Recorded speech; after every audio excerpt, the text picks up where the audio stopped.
प्यारे बच्चों, आज हम चर्चा करेंगे प्रश्न उत्तर कैदी और कोकिला।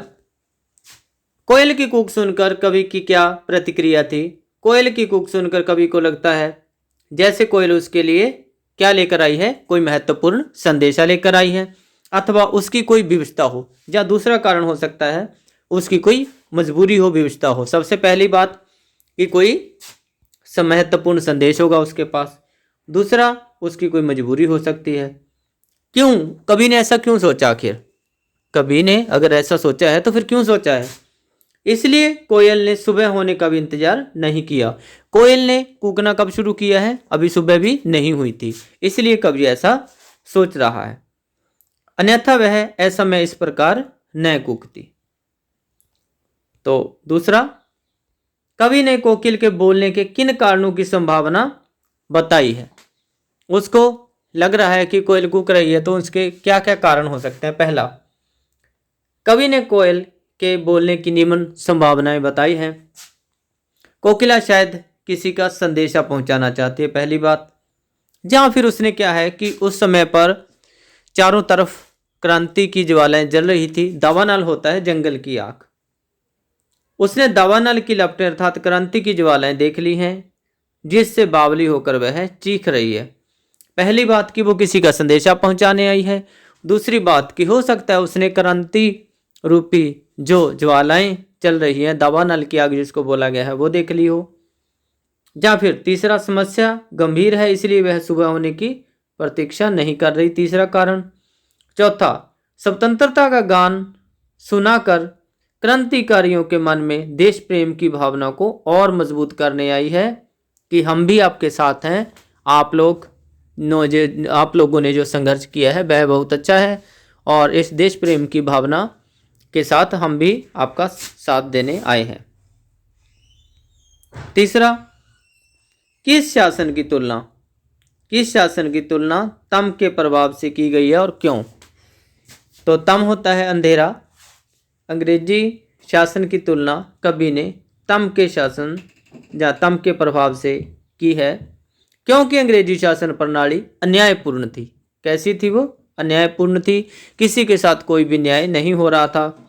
ब्रिटिश शासन का स्वरूप भी अंधकार की भांति कालिमा से युक्त था, जिसमें किसी भी जैसे प्रकाश की किरण तो कहीं थी नहीं, ना ही तो किसी की कोई सुनवाई थी, ना ही किसी के साथ कोई न्याय हो रहा था, तो चारों तरफ अंधेर था। वे हमारे देशवासियों पर अनेक प्रकार के जुल्म ढा रहे थे। भारत की स्वतंत्रता के लिए लड़ने वालों को चारों ओर अंधकार ही अंधकार दिखाई दे रहा था, इसीलिए अंग्रेजी शासन की तुलना तम से की गई है। कविता के आधार पर पराधीन भारत की जेलों में दी जाने वाली यंत्रणाओं या यातनाओं का वर्णन कीजिए।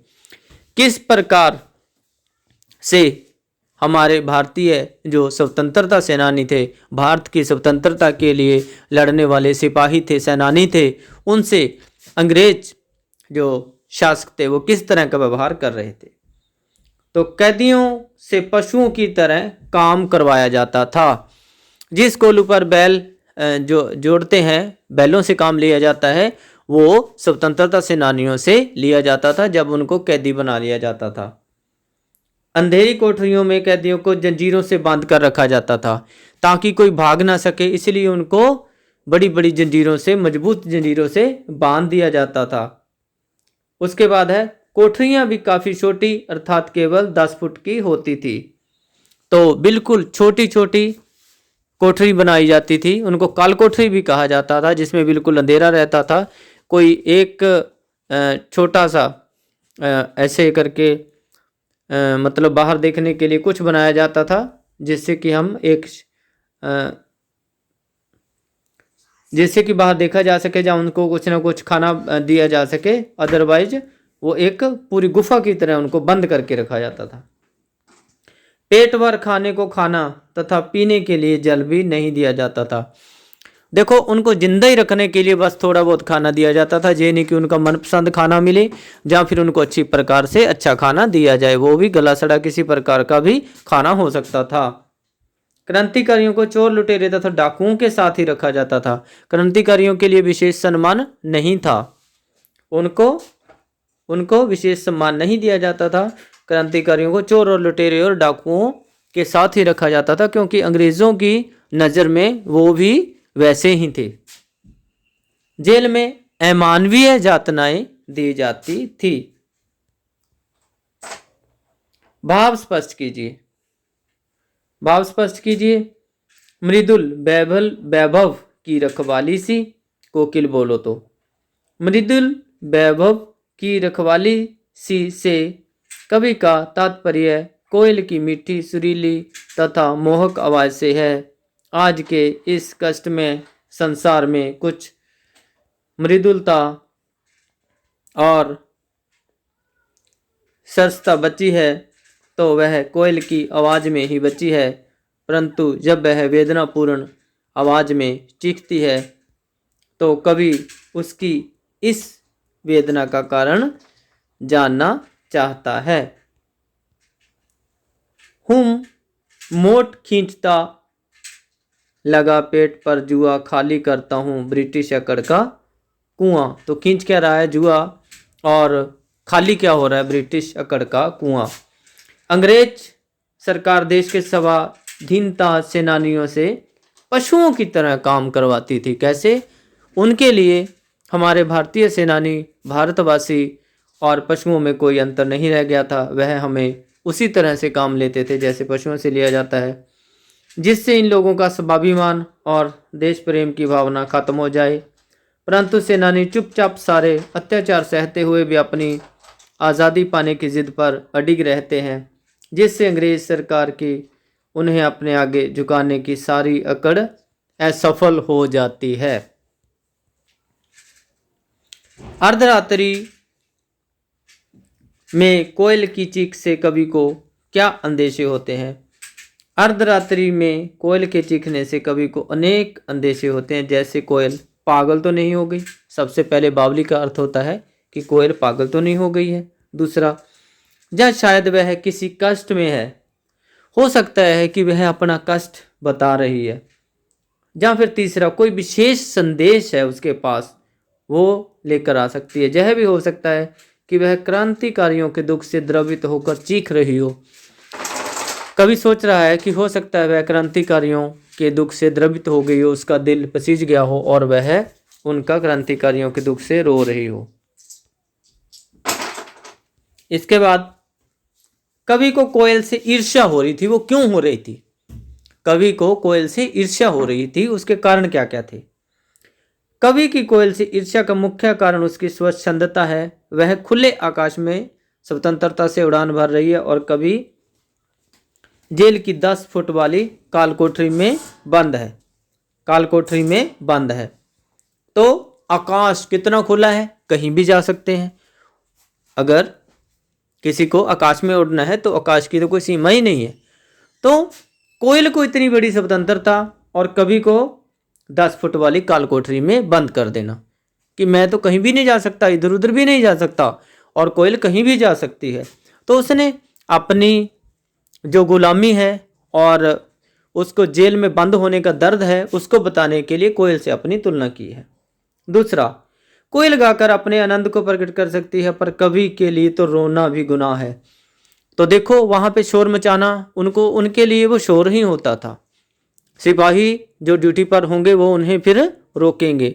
तो कवि अपने रोने को भी गुनाह के रूप में दिखा रहा है कि मेरा तो रोना भी गुनाह है, लेकिन जो कोयल है वो अपने गीत भी सुना रही है। आगे है, कवि के स्मृति पटल पर कोयल के गीतों की कौन सी मधुर स्मृतियां अंकित हैं जिन्हें वह अब नष्ट करने पर तुली है? कोयल हरी भरी डालियों पर बैठकर अपने मधुर स्वर से सारी सृष्टि को गुंजायमान करती थी। उसके मधुर गीतों में खुशियां झलकती थी। स्वतंत्रता पूर्वक आकाश में विचरण करती थी, परंतु अब अर्धरात्रि में कूक कर इन विशेषताओं को नष्ट करने पर तुली है। हथकड़ियों को गहना क्यों कहा गया है? हथकड़ियाँ तो हथकड़ियाँ हैं, लेकिन उनको गहना किस लिए और किस परिप्रेक्ष्य में कहा गया है? कवि के लिए लोहे की हथकड़ियाँ गहनों के गहनों के समान है। किसके लिए? कवि के लिए। लोहे की हथकड़ियां गहनों के समान है। कवि अंग्रेज सरकार द्वारा पहनाई गई उन बेड़ियों को बंधन नहीं समझता, क्योंकि उन्होंने किसी गलत कार्य के लिए ये बेड़ियां नहीं पहनी है। ये उनके लिए गौरव की बात है। जो जिन महान शहीदों ने हमारे लिए स्वतंत्रता की लड़ाई लड़ी, उन स्वतंत्रता सेनानियों को अंग्रेज सरकार ने क्या पहना दी? लोहे की हथकड़ियां। उन्होंने उनको हथकड़ियां नहीं माना, अपने लिए एक गहना मान लिया, और उन्होंने सोचा कि हमारे लिए यह गौरव की बात है कि हमने अपने भारत देश को स्वतंत्र करवाने के लिए लड़ाई लड़ी है, हमने कोई गलत कार्य नहीं किया। इसलिए कवि ने हथकड़ियों को गहना कहा है। काली तोए आली, इन पंक्तियों में काली शब्द की आवृत्ति से उत्पन्न चमत्कार का विवेचन कीजिए। इस कविता की पंक्तियों में कवि ने 9 बार काली शब्द का प्रयोग किया है।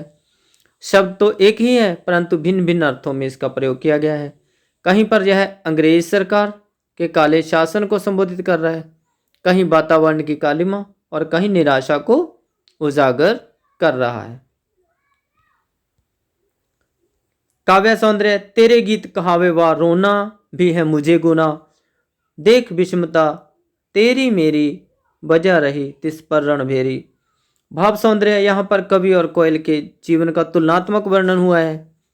कोयल के गीत यहाँ सब ओर से प्रशंसा पाते हैं, वही कवि का रोना अर्थात अपनी बात को व्यक्त करना भी गुनाह माना जाता है। शिल्प सौंदर्य। कवि ने जहाँ तुकबंदी का प्रयोग किया है, तेरी मेरी वह गुनाम में स्वर, मैत्री तथा अनुप्रास अलंकार है। रचना और अभिव्यक्ति। काव्य सौंदर्य। किस दावानल की ज्वालाएं हैं दिखी? दावानल जंगल की आग। भाव सौंदर्य। कवि ने यहाँ पर प्रश्नात्मक शैली में कोयल की इस वेदनापूर्ण आवाज पर अपनी आशंका व्यक्त की है। कोयल ने ऐसा क्या देख लिया जिसके कारण वह इतनी व्यथित है, दुखी है। शिल्प सौंदर्य। दावानल की ज्वालाएं में रूपक अलंकार है। कौन सा अलंकार है? रूपक। भाषा तत्सम शब्द युक्त खड़ी बोली है, भाषा में सहजता और सरलता है। कवि जेल के आसपास अन्य पक्षियों का चहकना भी सुनता होगा, लेकिन उसने कोयल की ही बात क्यों की है? उसके मन में जो विचार आए, कविता लिखी है। तो कवि ने कोयल के भिन्न स्वर के कारण यहाँ कोकिला की ही बात की है। कोयल वैसे भी रात को नहीं बोलती, उसका इस प्रकार बोलना कवि के अंतर्मन को छू लेता है। अतः रात को उसका इस प्रकार से पुकारना वह किसी संकट का प्रतीक मानता है। आपके विचार से स्वतंत्रता सेनानियों और अपराधियों के साथ एक जैसा व्यवहार क्यों किया जाता होगा? ब्रिटिश सरकार स्वतंत्रता सेनानियों और अपराधियों में कोई अंतर नहीं समझती थी, क्योंकि वह हमारी नहीं थी। अंग्रेज लोग हमारी मिट्टी में पैदा नहीं हुए थे। उन लोगों के लिए सब लोग चोर, लुटेरे, बदमाश, और हमारे स्वतंत्रता सेनानी जो हमारे आदर्श हैं वो भी एक ही जैसे थे। क्यों? आखिर सरकार के लिए दोनों ही दोषी थे।